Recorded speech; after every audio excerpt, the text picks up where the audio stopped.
주신 말씀은 사도행전 15장 1절부터 11절까지의 말씀입니다.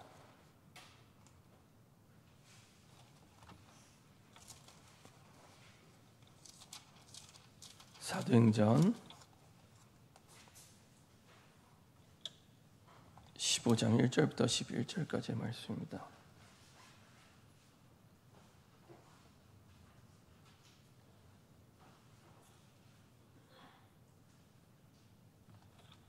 사도행전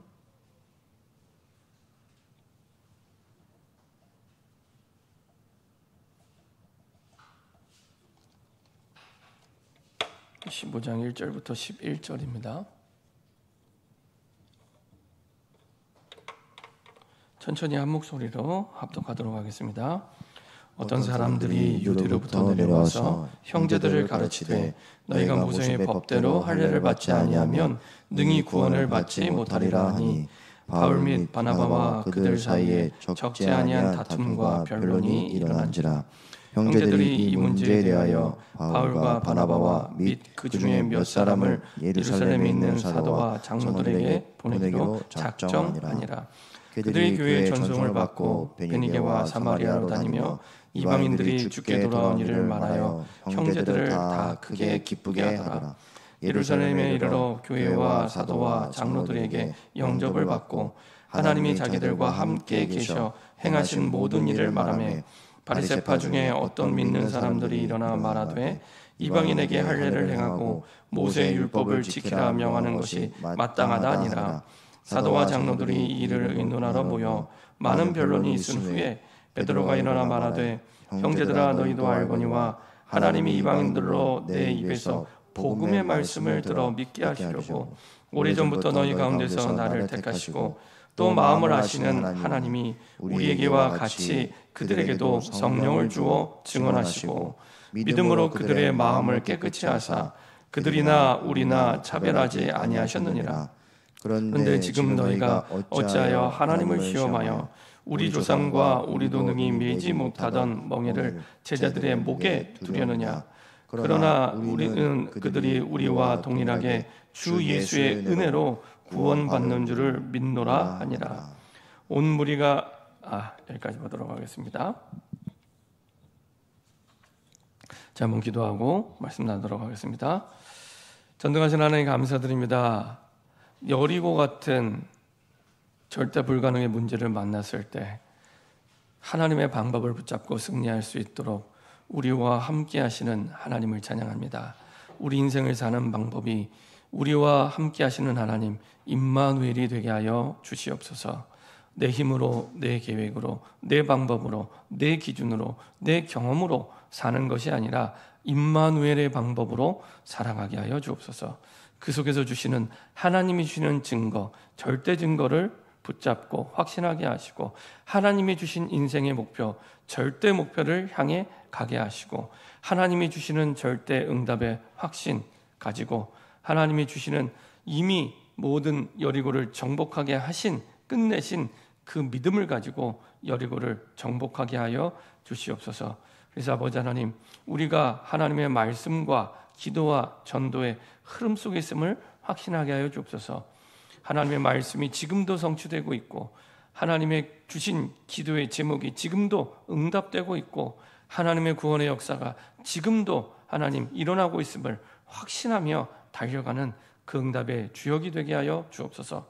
순간순간 하나님이 주신 이 어마어마한 축복을 놓치게 만들며 누리지 못하게 만드는 모든 불신앙과 흑암이 권세는 주 예수 그리스도의 능력의 이름으로 완전히 결박받고 떠나가게 하시고 하나님의 방법대로 나를 살리고 교회를 살리고 세상을 살리는 증인이 되게 하여 주옵소서. 감사드리며 주 예수 그리스도의 이름으로 기도합니다. 아멘. 우리 좌우에 계신 분과 인사하겠습니다. 예수님은 그리스도이십니다. 우리 한 번 더 인사드리겠습니다. 하나님의 방법대로 살면 됩니다.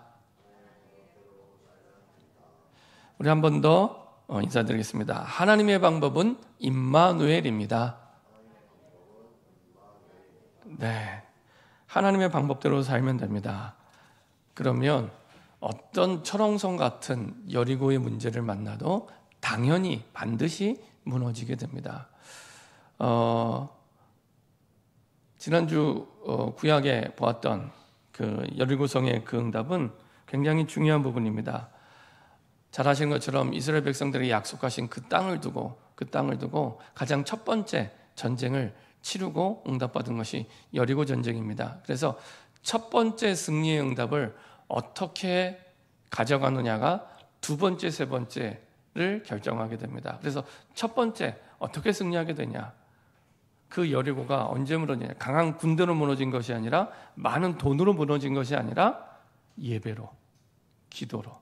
그렇죠? 그래서 예배의 방법으로 제사장들이 양각 나팔을 불고 언약궤를 앞세워서 여리고를 돌죠. 하루에 한 바퀴씩. 너무 이상하잖아요. 너무 우리의 상식과 안 맞습니다. 그렇죠? 누가 봐도 저는 지금까지 많은 책은 아니지만 지금까지 읽은 모든 책 가운데 전쟁을 하는데 이렇게 전쟁을 해서 이겼다는 소식을 저는 들어본 적이 없습니다. 뉴스를 통해서든 아니면은 책을 통해서든 이렇게 전쟁에서 이겼다고 들어본 적이 없습니다. 들어보셨나요? 저는 성경 말고는 본 적이 없습니다. 근데 이게 세상에서 승리하는 하나님의 방법입니다. 세상에서 승리하는 하나님의 방법입니다. 그래서 제의적 형식, 예배로 그 성을 하루에 한 바퀴씩. 옛날에 오래전에 얘기지만 2008년도인가요? 그 선교단체에서 선교단체 훈련을 시키는데 여리고 땅 밟기 하다가 절에 스님한테 들켜갖고 그 절에 스님한테 사과하는 일이 있었죠.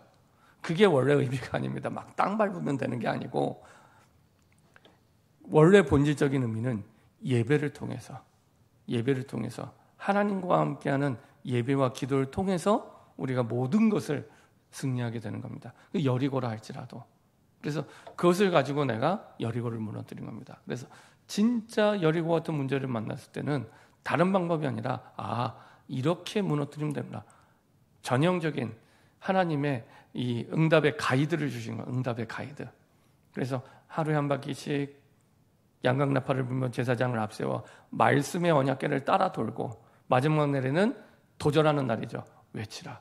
그때가 이르게 됩니다. 그러니까 우리가 하나님의 약속의 말씀을 붙잡고 날마다 우리의 문제를 두고 우리가 예배드리고 기도할 때 하나님은 그 속에서 힘을 주셔서 외치게 하시고 도전하게 하십니다. 이게요, 모든 문제도 똑같고 전도와 선교도 똑같습니다. 이렇게 하나님 정확하게 응답을 주시죠. 그래서 여호와께서 여호수아 함께하는 것이 하나님이 세상을 이기게 하신 하나님의 방법이다. 하나님의 방법. 그래서 지지난 수요 예배 때도 함께라는 그 비밀을 가지고 말씀을 드렸는데, 성경의 중요한 인물들이 그 시대를 살고 응답받은 방법은 한결같이 똑같습니다. 창세기 39장 여호와께서 요셉과 함께 하심으로. 그렇죠? 똑같아요. 여호와께서 모세와 함께 하셨기 때문에 내가 모세와 함께 했던 것처럼 너와 함께 하리라. 여호수아에게 똑같이.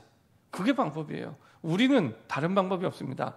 세상의 방법처럼 세상의 돈과 권력과 자기의 가진 것으로 내 인생의 능력과 힘을 삼는 것이 아니라 여호와께서 요셉과 함께 하심으로. 이게 여러 가지 방법 중에 하나가 아니라 이게 우리에게 주신 유일한 방법입니다. 유일한 방법입니다. 이 방법으로 세상을 살아가고 이 방법으로 세상에서 승리하는 겁니다. 누구와 함께 합니까? 그리스도를 바르게 하는 사람. 누가 이 방법을 최고로 누립니까? 그리스도를 바르게 알수록. 그리스도를 바르게 알수록 최고의 임마누엘을 누리게 됩니다. 그렇죠? 예수님이 누구인지를 바르게 알 때, 그렇죠? 진짜 하나님과 함께 하심을 누리게 됩니다. 예수님이 가시면서 말씀하신 보혜사 성령을 우리에게 보내시겠다고, 우리와 함께 하시는, 우리에게 역사하시는 보혜사 성령의 능력을 누리게 되는 거죠. 그리스도를 바르게 하는 사람, 바울이었습니다. 사도행전 9장 20절 20절 예수가 그리스도는 복음. 고린도서 2장 2절 오직 예수 외에는, 그렇죠? 오직 예수 외에는 제대로 깨달았죠. 마태복음 16장 16절 그 예수가 내 인생의 주인으로, 구원자로, 그리스도로. 빌립보서 3장 그래서 모든 것을 배설물로 여기면 그리스도를 얻고, 그렇죠? 그리스도를 얻었는데 모든 걸 배설물로. 거기에는 우리가 좋아하는 돈, 명예, 능력 다 있습니다. 그리스도를 얻고. 그래서 복음이 인생의 최고의 가치구나. 최고의 가치. 최고의 가치구나.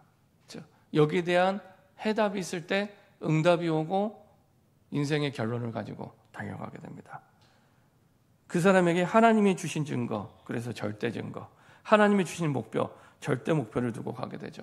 그래서 정말로 이 자리에 와서 앉아 계실 때 말씀을 드릴 때마다 뭐가 있어야 되냐? 하나님 주신 목표가 있어야 됩니다. 우린 그걸 보고 꿈이라고 얘기하고 비전이라고 얘기합니다. 꿈이라고 얘기하고 비전이라고 얘기합니다. 그 꿈, 그 비전, 절대 언약 속에서 나오게 되는데요. 그것을 두고 말씀을 받을 때 말씀이 살아나고 기도가 살아나고 전도가 되어지기 시작합니다. 분명히 그 땅이 있어야 됩니다. 이스라엘 백성들, 특별히 여호수아에게는 그 땅이 분명했습니다. 그렇죠? 하나님이 약속의 땅, 40년 동안 그 한 땅만을 바라보며 달려간 거죠. 40년 동안. 저 여러분들에게 40년 동안 내게 주신 인생의 목표가 있었습니까? 신앙의 목표가 있었습니까? 그게 있어야 됩니다. 하나님이 주신 신앙의 목표, 내게 주신 신앙의 목표, 그게 내 인생의 목표인데 그게 진짜 뭔지, 그래야 말씀이 살아나요. 그래야 기도가 살아나요. 그래야 진짜 전도가 되어지기 시작합니다. 그렇죠? 그 땅이 나에게 있는가? 그 땅. 자, 우리 잠언 28장 한 절 보도록 하겠습니다. 잠언.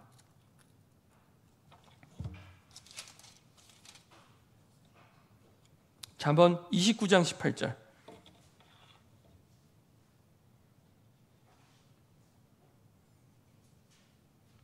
잠언 29장 18절입니다.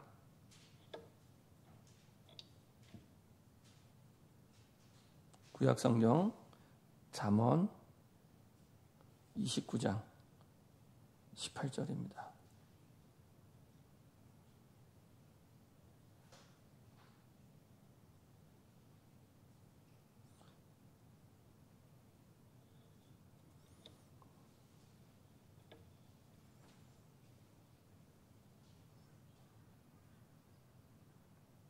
같이 한 목소리로 합독하겠습니다.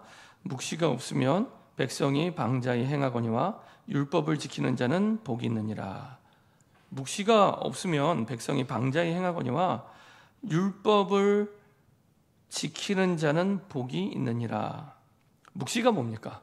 묵시가 없으면 백성이 방자히 행하는, 마음대로 산다는 거예요. 마음대로. 마음대로 사는데 다른 말로 하면 방황을 하게 됩니다. 묵시가 뭡니까? 영어 성경에 보면은 이게 뭐라고 나와 있냐면 비전으로 나와 있어요. 비전. 노 비전. 비전이 없으면. 근데 그 비전을 왜 묵시라고 되어 있냐? 비전은 하나님의 말씀 속에 나오기 때문에 그 말씀 속에서 내게 보여주시는 것. 그래서 묵시라고 되어 있는 겁니다. 말씀 속에서 내게 보여주시는 것. 내 야망이 아니고 내 꿈이 아니고 말씀 속에서 내게 보여주시는 것. 그 비전입니다. 비전. 우리가 텔레비전 할 때 우리가 보는 기구잖아요. 텔레비전. 하나님의 말씀 속에서 내 인생의 목표를 보여주시는데 그게 없으면 하나님의 백성이 방자히 행하거니와 마음대로 산다는 거예요. 마음대로. 우리는 내게 그냥 평상시에 아무 문제가 없는 것처럼 살아가지만 묵시가 없으면, 말씀 속에서 보여주시는 꿈이 없으면 내 마음대로 사는 겁니다. 내 마음대로 사는 겁니다. 그렇죠? 그래서 하나님이 주신 비전, 그것을 두고 말씀 받으셔야 됩니다. 내 비전, 내 인생의 신앙의 목표. 그렇죠? 이스라엘 백성의 가나안 땅이었습니다. 가나안 땅이 분명했기 때문에 여리고는 무너질 거야. 이렇게 확신하는 겁니다. 내게 보여주시는 그 비전이 분명하기 때문에 내게 있는 문제는 당연히 해결될 거야. 이렇게 해석이 되는 겁니다. 그래서 절대응답의 확신을 갖게 되죠. 아, 이거 당연히 정복될 땅이구나. 그리고 우리가 정복을 한 방법을 40년 동안 배웠죠. 40년 동안. 이스라엘 백성들이 광야 생활할 때 40년 동안 훈련한 게 예배 훈련이었습니다. 교회 중심으로 사는 것. 그리고 교회에서 주시는 말씀 중심으로 사는 것. 그거 40년 훈련한 겁니다. 12지파가 성막 중심으로 40년 살죠. 그리고 언약궤 중심으로 40년을 삽니다. 그래서 말도 안 되는 세상의 방법으로는 성을 정복하는데 말도 안 되는 방법으로 성을 정복하는데 아무 말 하지 않고 매일 돌 수 있었던 겁니다. 40년 동안 훈련됐기 때문에. 그렇지 않았으면 원망하고 불평하죠. 이래 갖고 되나? 아니 무슨 전쟁을 하는데 칼 들고 싸우는 것도 아니고 어떤 손자병법을 가지고 싸우는 것도 아니고 아니 하루에 한 바퀴씩 제사장 앞세우고 언약궤 앞세우고 돈다고 되나? 이렇게 말할 게 당연하잖아요. 200만 명이 도는데 200만 명이 도는데 근데 그 200만 명이 아무 말 하지 않고 도는 거예요. 성 안에 있는 사람들은요, 제가 생각해보니까 대단히 무서웠겠다. 아니 이 사람들이 무슨 배짱이 있길래 200만 명이 조용히 하루에 한 바퀴씩 돌고 사라지는 거예요. 하루에 한 바퀴씩 200명이 아무 얘기하지 않고. 야, 그렇지 않아도 이미 라합을 통해서 성 안에 있는 사람들은 간담이 녹아서 꼼짝할 수 없는 상태인데 아무 말 하지 않고 200만 명이 호련히 나타나서 한 바퀴 돌고 사라지고, 그 다음날 됐더니 또 한 바퀴 돌고 사라지고. 야, 간담이 서늘했겠다. 이 사람들이 무슨 대단한 군대이길래 어떻게 칼과 창을 가지고 싸우는 게 아니라 그냥 와서 나팔 불면서 우리 왔어 하고 나팔 불고 언약궤 앞세우고 한 바퀴 돌고 그리고 가는 거예요. 전쟁하는데. 그러다가 마지막 날 소리를 외쳤는데 성이 무너져요. 외쳤는데. 우리가 하나님의 약속을 붙잡고 기도하다가 복음 전할 기회를 주셨을 때 딱 선포하면 그때 흑암이 무너진 겁니다. 그때 소리를 외쳐야 그때 흑암이 무너진 겁니다. 그렇죠? 행위가 중요한 게 아니라 믿었다는 얘기입니다. 믿었기 때문에 외치는 거예요. 전도와 선교가 똑같습니다. 그렇죠? 그래서 진짜 내 주변에 있는 사람에게 두고 기도하시다가 기회 주시면 외치세요. 안 외치면 어떻게 되냐? 성령의 소멸. 성령의 소멸. 그렇죠? 이상하게 그렇게 안 외치고 성령님이 우리 마음에 외치라 말씀하시는데 안 외치잖아요. 점점 확신이 떨어지기 시작합니다. 믿음이 떨어지기 시작합니다. 그렇죠? 성령을 소멸시키는 거죠. 외치면 외칠수록 믿음에 믿음을 더하게 됩니다. 자, 그래서 정확한 언약을 붙잡고 예배드리고 기도하면 됩니다. 말씀 성취와 기도 응답과 구원의 역사의 흐름 속에 있기 때문에 붙잡기만 하면 응답을 누리게 됩니다. 자, 오늘은 사도행전 15장을 넘어오면은 지난주 여리고의 응답이 구약의 응답이라면 오늘 사도행전의 응답은 신약의 응답. 바울이 1차 전도여행을 마치고 교회에 문제가 생겼습니다. 교회에 문제가 생겼습니다. 1차 전도여행을 성황리에 마치게 되면 더 큰 하나님의 응답이 와야 되는데 오히려 교회에 문제가 왔어요. 교회에 문제가 왔을 때 어떻게 풀어가야 되는지, 이거는 내 개인의 인생의 문제를 푸는 방법과 똑같아요. 지난주 우리가 보았던 여호수아 6장의 여리고를 무너뜨리는 방법과 똑같습니다. 똑같습니다. 그래서 어떻게 교회 문제를 해결하고 어떻게 개인의 문제를 성경적으로 해결하고 응답을 받는지 오늘 확인해 보겠습니다. 첫 번째로 오늘 이 사도행전 15장에 일어난 문제는 복음에 대한 무지에서 오는 문제였습니다. 복음에 대한 무지.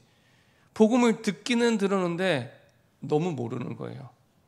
듣기는 귀로만 들었지 내 마음으로 듣지 않고 내 인생의 답으로 붙잡지 않은 겁니다. 그러다 보니까 듣기는 들었는데 자꾸 다른 얘기를 해요. 듣기는 들었는데, 안 들은 게 아닙니다. 듣기는 들었는데 다른 얘기를 하게 됩니다. 뭐라고 얘기하냐? 어떤 사람들이 유대로부터 내려와서 형제들을 가르치되 너희가 모세의 법대로 할례를 받지 아니하면 능히 구원을 받지 못하리라. 어떤 사람들이 유대로부터 내려와서 형제들을 가르치되, 지금 어디로 내려갑니까? 바나바와 바울이 어디서 파송을 받았죠? 안디옥 교회에서 파송을 받았잖아요. 그것도 비시디아 안디옥이 아니라 수리아 안디옥. 안디옥 교회에서 파송을 받아서 다시 안디옥 교회로 돌아왔습니다. 근데 돌아왔더니 예루살렘에서 왔다는 어떤 유대인 기독교인들, 이게 어디랑 오버랩이 되냐? 갈라디아서 1장 2장과 오버랩이 되는 장면입니다. 갈라디아서 1장 2장. 이 예루살렘에서 온 사람들이 이런 얘기를 하는 겁니다. 유대로 내려와서 형제들을 가르치되 너희가 모세의 법대로 할례를 받지 않으면 능히 구원을 받지 못하리니. 이 말이 무슨 말입니까? 야, 너희들 예수 이름만 믿어서는 안 돼. 예수 이름 믿고 플러스 할례를 지켜야 돼. 이렇게 얘기하는 겁니다. 복음을 잘 모르는 거죠. 듣기는 들었는데 대충 들은 거예요. 복음이 뭡니까? 인간에게 절대 해결 안 되는 세 가지 문제를 해결한 겁니다. 절대 해결할 수 없는 세 가지 문제를 해결한 겁니다. 이거를 답으로 붙잡은 거예요. 남의 얘기랑 내 인생의 답으로 붙잡은 겁니다. 이거 아니면 안 돼 라고 내 인생의 답으로 붙잡은 겁니다. 목사님의 답, 전도사님의 답이 아니라 내 인생의 답으로 붙잡은. 그 문제가 뭡니까? 세상이 가르쳐주지 않는, 모르면 반드시 망하는 멸망의 길을 가는 근본 문제 세 가지가 있습니다. 단순히 모르면 안 돼, 적당히 사는 게 아니라 모르면 반드시 멸망하는, 요한복음 3장 16절. 그렇죠? 반드시 멸망하는 겁니다. 멸망의 길을 가는 겁니다. 그 문제가 뭡니까? 우리 인생의 문제는 큰 문제가 와서 크게 문제가 된 게 아니라 하나님을 떠났기 때문에 문제가 된 겁니다. 하나님과 함께 할 때만 행복한 인생으로 처음부터 본질적으로 지음받았는데 하나님을 떠난 거예요. 이게 눈에 보이지 않는, 눈에 보이는 문제 이면에 있는 근본 문제입니다. 이 문제 때문에 우리에 보여지는 문제가 되는 겁니다. 그렇죠? 그래서 하나님을 만난 사람이나 만나지 못한 사람이나 예수를 믿는 사람이나 믿지 않는 사람, 문제는 다 같이 와요. 근데 예수를 믿지 않는 사람은 하나님을 만나지 못했기 때문에 죄 문제를 해결받지 못해서 지옥에 가는 겁니다. 지옥 같은 인생을 살다가 지옥에 가는 겁니다. 하나님을 만나지 못해서. 하나님을 만나지 못했다는 것은 죄 문제를 해결하지 못해서. 하나님을 만난 사람은 하나님을 만났기 때문에 똑같이 문제가 와도 답이 있기 때문에, 내 인생의 답으로 붙잡았기 때문에 하나님 만나는 걸. 그래서 그게 답이 되기 때문에 더 이상 내가 거기에 묶이지 않은 겁니다. 내가 해방받은 존재구나. 로마서 8장 1절 2절. 그런즉 그리스도 예수 안에는 결코 정죄함이 없나니 생명의 성령의 법이 죄와 사망의 법에서 너를 해방하였습니다. 해방받았기 때문에 완전히 영원히 단번에 십자가에서 해방 끝. 이 해방을 받아야 방황하지 않습니다. 그리고 찾아오는 저주재앙, 세상 사람들이 말하는 운명 속에 방황하지 않습니다. 이거 모르면 자꾸만 전보러 가야 돼요. 사람의 말에 따라가야 돼요. 세상에 끌려가야 돼요. 그렇죠? 운명이라고 생각하기 때문에. 그렇지 않으면 자꾸 방황하게 됩니다. 이 답을 찾지 못하면 방황하게 되는 겁니다. 계속 좌로 흔들리고 우로 흔들리고 사람의 말에 흔들리고 문제에 흔들리고 사건에 흔들리고 기준이 분명하지 않기 때문에 사단의 권세 아래 눌리고 있는데 모르는 거예요. 사람을 미워하게 되죠. 저 사람이 나빠서, 이상해서 사람을 못 맡고, 그것 때문에 나라와 민족과 개인이 다 싸우는 거잖아요. 저 사람이 나빠서. 늘 정치 보면은 저 사람이 나빠서, 이상해서. 나라와 민족이 그리고 개인이 계속 그 사람을 미워하고 원망하면서 그 뒤에 있는 사단의 영적 배경을 모르는 거예요. 사단에 눌려 살았다는 걸 모르는 거예요. 일평생 지옥의 권세 아래 살아가게 됩니다. 이게 세상이 알려주지 않는 세상의 문제 이변의 근본 문제, 뿌리 근자, 뿌리가 되는 문제입니다. 이 뿌리가 바뀌지 않는데 어떻게 현실이 바뀌겠습니까? 그렇죠? 뿌리가 바뀌어야 우리의 현실도 바뀌는 겁니다. 하나님을 떠난 문제, 왜 떠났냐? 죄 때문에. 그래서 우리 힘으로, 인간의 힘으로 해결할 수 없는 저주, 재앙, 운명이 오게 되고요. 그 뒤에는 사단의 권세 아래 계속 속임을 당할 겁니다. 사단 마귀 귀신이 안 믿어지는 분들은 무당 만나보시면 됩니다. 무당을 가서 전도해 보시면 금방 확인이 됩니다. 저는 감사하게도 신학교 때 3년 동안 매주 제가 다녔던 총신대 주변에 무당집을 쭉 다녔어요. 나중에 지도를 그려서 한 35군데 찍어놓고 기도하고 매주 일주일에 한 군데씩 방문했는데, 가면서 저도 어렸을 때부터 교회 다녔지만은 사단 마귀 귀신 머리로 알고 단언으로 알았지 믿어지지 않았어요. 언제 믿어졌냐? 진짜 귀신에 잡힌 무당을 만나보고 진짜 있구나. 귀신에 잡힌 무당이 가르쳐주는구나. 예수 믿는 사람 맞춰요. 그 가짜 무당은 예수 믿는 사람 맞추지도 못해요. 그래서 맞추지 못하면 가짜 무당을 생각하면 됩니다. 무당에도 세 종류가 있거든요. 세습무. 엄마 아빠가 무당인데 또 무당되는. 그리고 학습무, 공무에서 무당되는. 그 철학원 하시는 분들 있잖아요. 전부 공부해서. 그리고 강신무. 완전히 신내림 받아서. 우리 부모님도 아니고 공부한 것도 아닌데 어느 날 신병이 왔는데 이길 수 없어서 병원에 가도 병명이 안 나오고, 그래서 나중에 신내림 받았는데 이게 무당이 되는 거예요. 제가 지지난주 만났던 그 남자 무당, 이제 무당된 지 6년 됐는데 그 무당도 자기 부모님 가운데 무당이 없대요. 완전 불신자 가문인데. 근데 이제 병이 왔는데 병명이 없는 거예요. 병원에 가도 계속 시달리고. 그래서 결국에는 얘기 들어보니까 무당한테 신내림 받으면 낫는다고. 그래서 결국엔 신내림 받은 거예요. 그래서 무당됐다 그러더라고요. 안타깝게도 가정 가문이 완전히 무너졌어요. 무당은요, 가정 100%, 99%가 아니라 100% 다 깨져 있습니다. 그렇죠? 마귀의 뜻이 이간질하는 자잖아요. 결코 부부 사이를, 그리고 자녀의 사이를 가만두지 않습니다. 늘 싸우게 만들고. 그래서 가정이 다 깨져 있고요. 역시 이 무당도 20년 전에 부인과 이혼하고 삶이 안 되는 겁니다. 이 사람은 무술 유단자예요.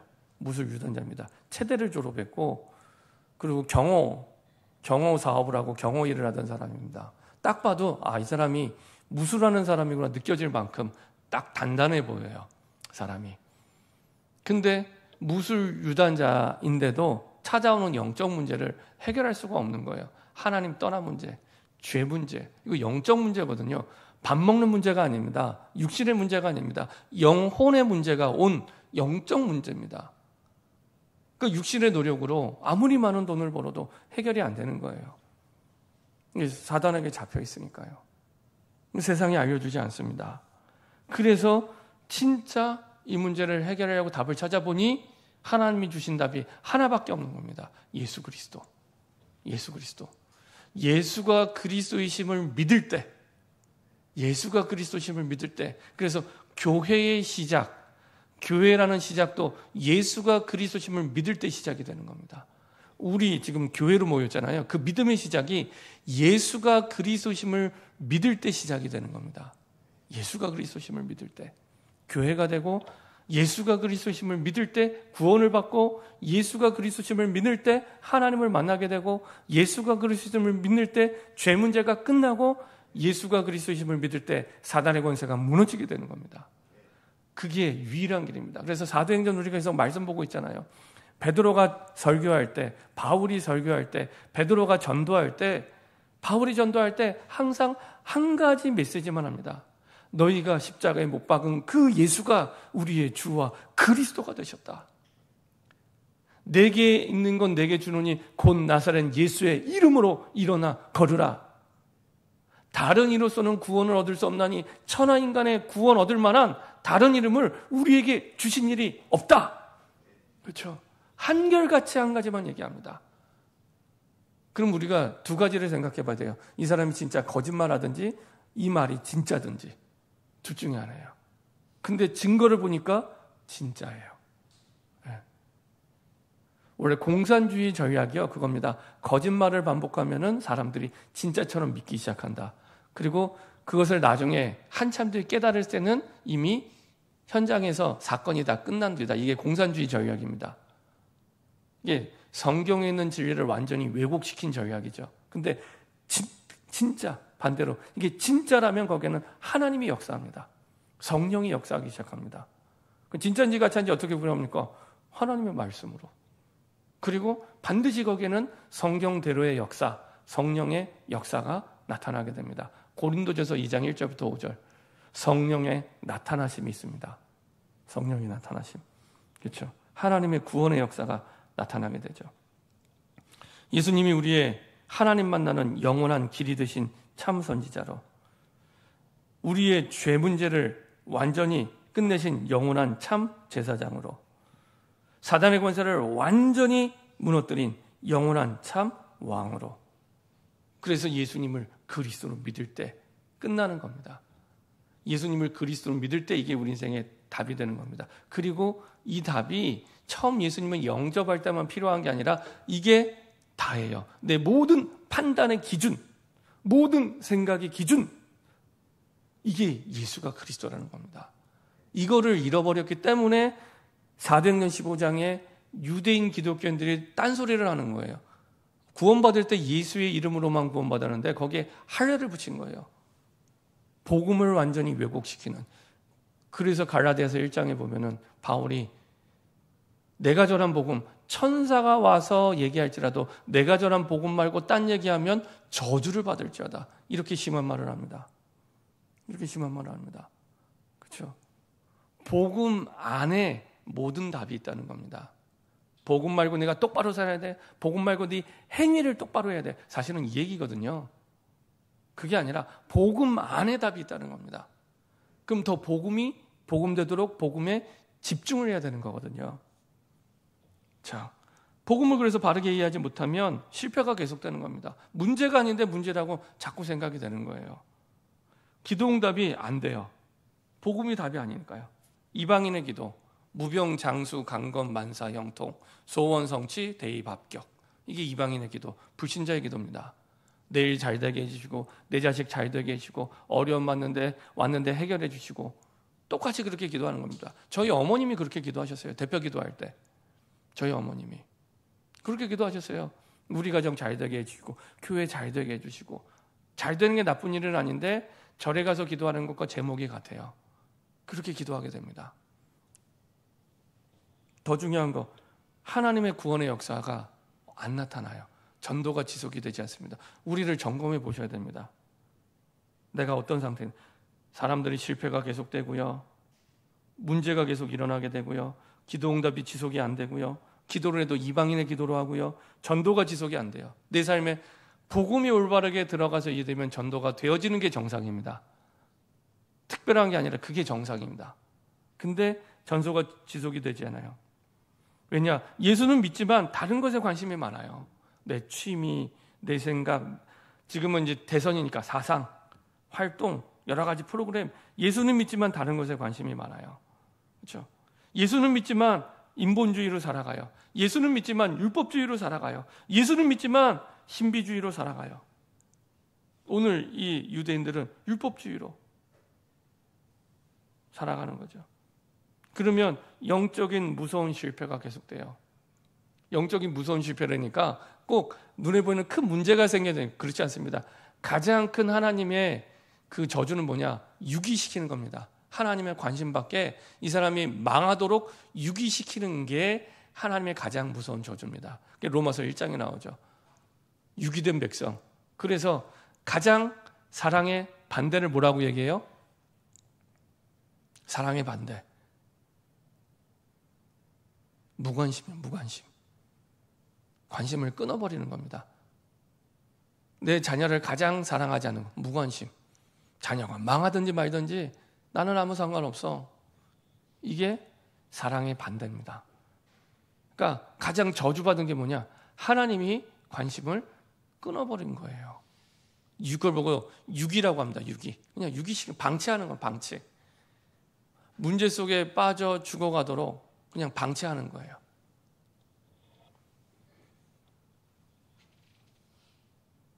영적인 무서운 실패. 사단에게 잡혀서 세상의 종로로 타면서 찾아오는 문제인데 인간이 이길 수 없는 문제. 그걸 보고 재앙이라고 얘기합니다. 이 재앙 같은 문제가 계속 와요. 해결할 수 없는. 왜 이런 일이 이렇게 일어나게 되냐? 복음을 이해하지 못한 사람들이었기 때문에. 다른 게 아닙니다. 복음을 이해하지 못한 사람들이었기 때문에. 하나님이 주신 답을 잃어버렸기 때문에. 하나님이 주신 답은 예수가 그리스도라는 답인데 그게 기준이 아닌 거예요. 예수도 믿지만 다른 것에 관심이 있고, 예수도 믿지만 인본주의로, 내 방법대로. 그렇죠? 오늘 봤던 사도행전 15장 1절부터 5절. 모세의 법대로 하라는 겁니다. 율법주의. 모세의 법대로. 이걸 두 번이나 얘기합니다. 1절에도 그렇게 얘기했는데 5절에도 바리새파, 예수님의 그 하나님의 율법을 잘 지킨다는 사람들이 바리새파 사람들이잖아요. 어떤 믿는 사람이 일어나 말하되 이방인에게 할례를 행하고 모세의 율법을 지키라며 하는 것이 마땅하다 아니라 또 한 번 얘기하는 겁니다. 바리새인들은 어떻게 지켰습니까?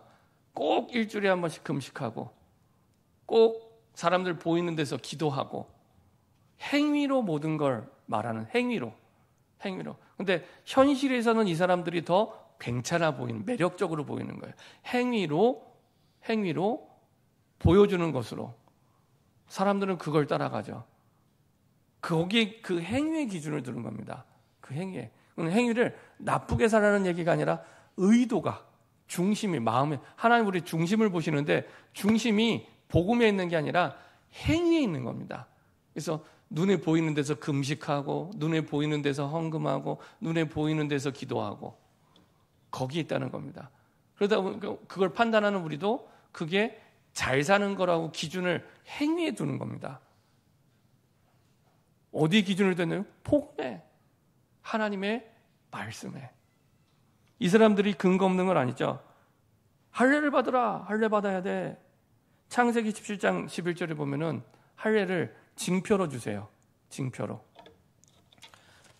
그래서 창세기 17장 11절에 보면은 처음 아브라함과 언약을 맺을 때 나는 너희의 하나님이 되고 너희는 나의 백성이 되리라. 그 징표로 할례를 하라고 얘기합니다. 그래서 11절에 너희는 포피를 베어라. 이것이 나와 너희 사이의 언약의 표징이니라. 왜 이렇게 하셨습니까? 하나님이 말씀하신 거 자꾸 까먹으니까, 말씀대로 안 사니까 아예 너희 몸에 표시하고 다니라는 겁니다. 그래서 포피를 베어서 날마다 때마다 언약을 잊지 말고 확인하라는 겁니다. 포피를 베는 데 목적이 있는 게 아니라 언약을 확인하는 게 본질입니다. 언약을 잊지 말는 본질이에요. 예를 들면 그런 거죠. 이거는 하나님의 사랑의 표징이거든요. 사랑의 표징. 어떤 사람이 누구를 사랑한다고 할 때 사람들이 그런 거잖아요. 몸에다가 새기잖아요. 문신하잖아요. 요새 잘생긴 남자 누가 있습니까?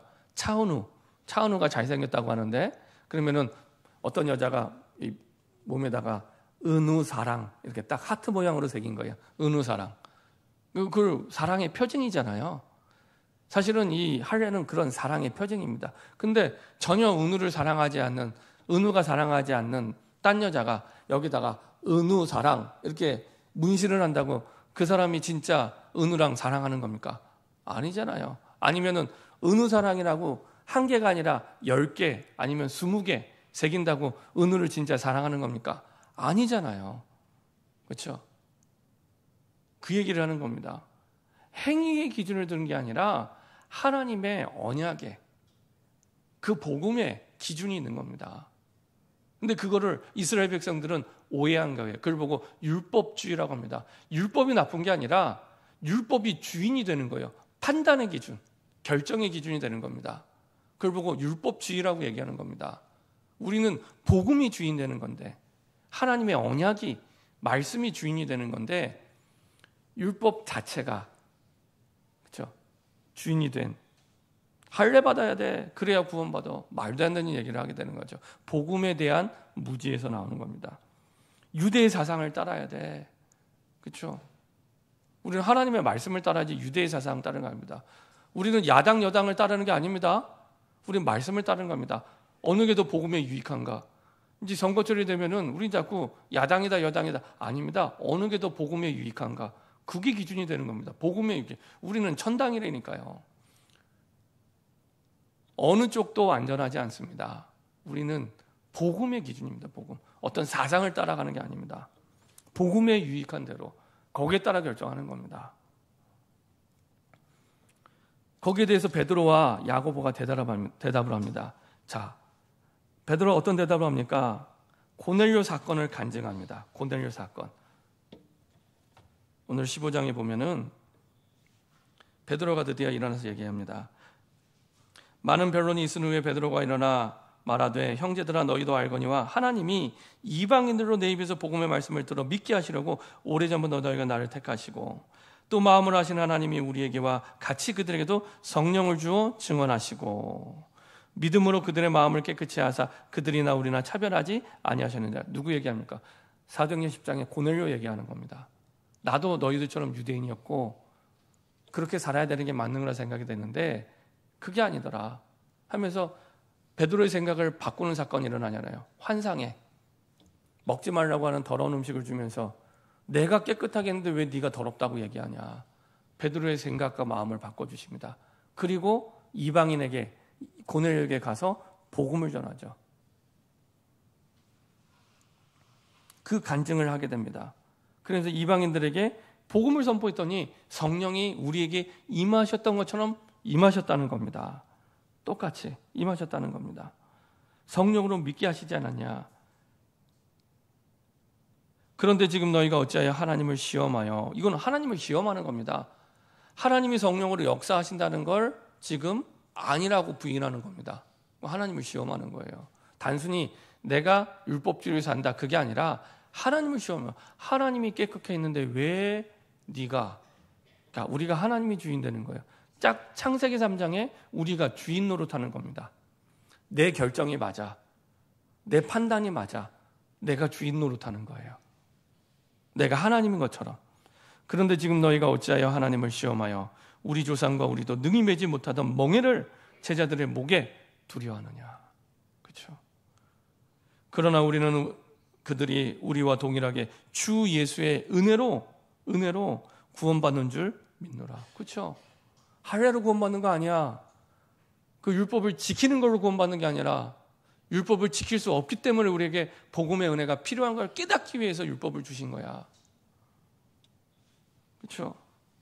그래서 그게 기준이 되면 안 되고 그걸로 결정하면 안 된다는 겁니다. 그래서 베드로가 한 얘기는 부르심에 순종하는 거죠. 그 부르심에 토달거나 이유달거나 핑계대지 말고 내가 고넬료를 복음 전하러 가라고 그 부르심에 순종했던 것처럼 그 부르심에 순종하면 돼. 순종하면 돼. 그때 기름 부으심이 있어. 성령이 역사하셔. 그때. 그리고 성령께서 열매 맺게 하셔. 고넬료와 고넬의 친구들과 가정이 다 복음 받고 예수 믿게 된 것처럼. 그렇죠? 부르심에 순종하면 되는 거야. 그때 기름 부으심이 있는 거야. 성령의 충만함이 임하게 되는 거야. 우리가 읽지 않았지만 사도행전 15장 12절부터 21절 야고보의 대답 더 분명합니다. 말씀을 얘기하죠. 말씀으로 답을 얻고 확정합니다. 자, 15절부터 17절 읽지 않았지만 읽도록 하겠습니다. 사도행전 15장 15절 17절입니다. 야고보가 거기에 대한 대답. 시작. 선지자들의 말씀이 이와 일치하도다. 기록된 바 이후에 내가 돌아와서 다윗의 무너진 장막을 다시 지으며 또 그 허물어진 것을 다시 지어 일으키리니 이는 그 남은 사람들과 내 이름으로 일컬음을 받는 모든 이방인들로 주를 찾게 하려 함이라 하셨으니. 확실하게 이 말씀이 어디 나옵니까?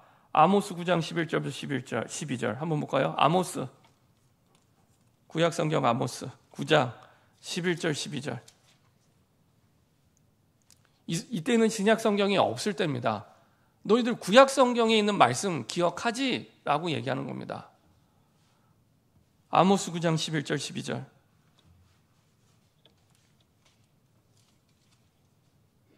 같이 한 목소리로 합독하겠습니다. 그날에 내가 다윗의 무너진 장막을 일으키고 그것들의 틈을 막으며 그 허물어진 것을 일으켜 옛적과 같이 세우고 그들이 에돔에 남은 자와 내 이름으로 일컫는 만국을 기업으로 얻게 하리라. 이를 행하시는 여호와의 말씀이니라. 무너진 장막을 일으키고, 이거는 교회를 일으키는 얘기입니다. 교회, 예배를 다시 세운다는 겁니다. 무너진 장막을 일으키며 교회를 다시 세우고 예배를 다시 세우고 그 틈을 막으며 사단의 틈, 불신앙의 틈, 그 허물어진 것을 일으켜 옛적과 같이 다윗의 시대 그 찬란했던 영광, 그렇게 세우신다는 겁니다. 그들의 에돔의 남은 자, 에돔은 에서의 후손이잖아요. 요단강 동편에 있는 이방인들의 후손, 거기에도 남은 자가 있다는 겁니다. 남은 자.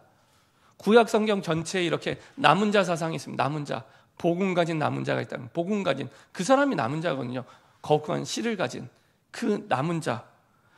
에돔의 남은 자와 내 이름으로 일컫는 만국을 기업으로 얻게 하리라. 세계 복음화를 얘기합니다.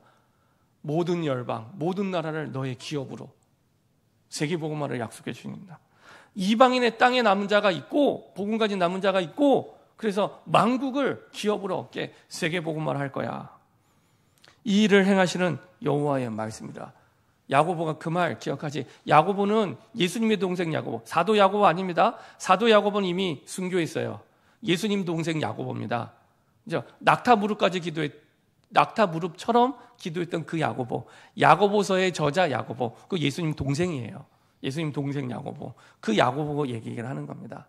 그래서 그 야고보가 이렇게 구약성경 아모스 9장 11절 12절 얘기하면서 남은 자를 통해 회복할 거야. 그 사람이 남는 자가 되고 남을 자가 되고 남길 자가 되는 겁니다. 네. 이거는요, 교회 문제를 해결하는 텍스트북입니다. 교회 문제를 해결하는 텍스트북. 그리고 개인의 문제를 해결하는 텍스트북입니다. 그렇죠? 복음의 오해에서 나오는 문제였죠. 결론입니다.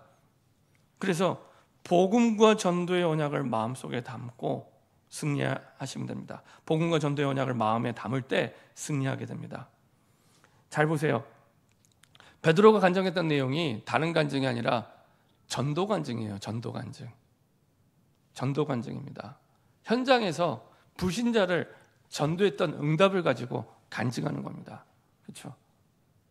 그래서 복음과 전도로, 그 언약으로 이걸 마음에 담고 인도받을 때 승리하게 됩니다. 복음이 내 인생의 답으로 누리면 됩니다. 정말로 내 인생에 복음만이 해답, 응답, 결론으로 이때 내게 주신 것을 보게 되고 행하게 되고 누리게 되고 나타나게 돼요.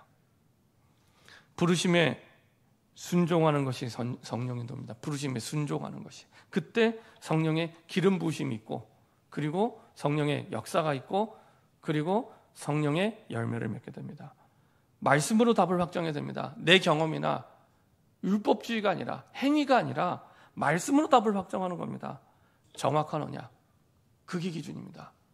그래야 올바르게 응답을 누리게 됩니다. 그래서 하나님 지금도 말씀을 성취하고 계시고 기도의 응답을 주고 계시고 구원의 역사를 이루고 계십니다. 그래서 말씀과 기도의 전도의 흐름 속에 내가 인도받을 때 하나님의 응답을 누리게 됩니다. 이렇게 응답받는 저와 여러분 되길 소원합니다. 기도하겠습니다. 주님 감사드립니다. 합심해서 한번 기도하겠는데요. 오직 복음만 진리입니다. 복음이 진리가 아닐 때 여러 가지 많은 문제들이 일어나게 됩니다. 교회도, 가정도, 개인도. 그래서 복음이 유일한 진리로 나의 답이 되게 하여 주옵소서. 복음을 바르게 깨닫고 이해하게 하여 주옵소서. 복음이 나의 인생의 문제를 푸는 답, 해답이 되게 하시고 진짜 답이 되게 하시고 내 인생의 결론, 복음 때문에 산다. 이렇게 달려가는 우리 삶이 되게 하여 주옵소서. 주의 말씀으로 우리를 부르실 때 이유된 거나 핑계대지 않고 토달지 않고 순종하게 하여 주옵소서. 그게 성령의 인도입니다. 우리가 순종하며 갈 때 성령의 역사, 기름 부음이 일어나게 됩니다. 성령의 기름 부심이 있고 성령의 충만을 누리게 됩니다. 그곳에 성령의 열매가 있습니다. 부르심에 순종하게 하시고 야고보처럼 말씀으로 답을 확정하게 하여 주옵소서. 그렇죠? 이렇게 응답받는 우리 삶이 되게 하여 주옵소서. 합심해서 한번 기도하겠습니다. 전능하신 하나님 감사드립니다. 복음만이